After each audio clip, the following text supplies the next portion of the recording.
আসসালামু আলাইকুম। অনার্স ভর্তি পরীক্ষা নিয়ে তো সাজেশন অনেক দিলাম, গাইডলাইন দিলাম, প্রিপারেশন কিভাবে নিবে সেই বিষয়ে total A to Z everything দেওয়া হয়েছে এবং আমাদের পিডিএফ কোর্সে যারা যুক্ত আছে তাদেরকেও অলরেডি প্রায় ধরতে গেলে সবকিছু দেওয়া হয়েছে। বাদবাকি যা আছে সেগুলো আমরা খুব শীঘ্রই ইনশাল্লাহ আপলোড করে দিব।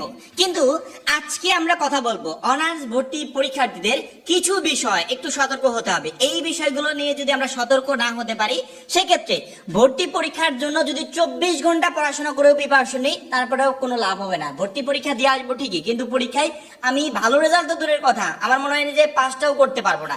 কিছু জায়গাতে ভর্তি পরীক্ষার আগে আমাদেরকে সতর্ক হতে হবে যাতে ভর্তি পরীক্ষায় আমি ভালো মতো প্রশ্নকমন পাই, ভালো মতো লিখে আসতে পারি এবং ভর্তি পরীক্ষায় ভালো একটা নাম্বার পেয়ে উত্তীর্ণ হতে পারি, সেই সাথে ভালো একটা কলেজে পড়াশোনা করতে পারি।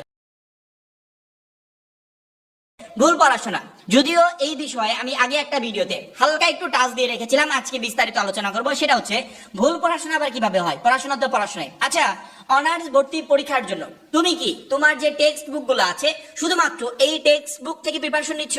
যদি বলে থাকো যে হ্যাঁ ভাইয়া আমি এইচএসসি পর্যায়ে আমার যে বইগুলো ছিল, আপনি প্রথম দিকেই বলেছিলেন সেই ভর্তি পরীক্ষা নোটিশ প্রকাশের পর থেকে কোন শিক্ষার্থী শুধুমাত্র ওই বইগুলোও যদি পড়ে যায় তাহলে ভর্তি পরীক্ষায় সে একটা ভালো রেজাল্ট করতে পারবে। হ্যাঁ, আমি ওই বইগুলো শুধুমাত্র পড়ছি, সেক্ষেত্রে বলবো ভুল পড়াশোনার এই টপিকটা তোমার ক্ষেত্রে খাটবে না। কারণ কি, তুমি টেক্সট বুক পড়ছো বা যেই বই তুমি কিনেছিলে এইচএসসি 24 পরীক্ষার জন্য বা যেই বই পড়ে এইচএসসি 24 পরীক্ষায় অংশগ্রহণ করেছিলে সেই বই থেকে কোনো শিক্ষার্থী যদি প্রিপারেশন নেয় সেক্ষেত্রে আমি বলবো সে একটা বেস্ট প্রিপারেশন নিচ্ছে, তার ক্ষেত্রে আর কোনো ধরনের ভুল আর কোনো চান্স নাই।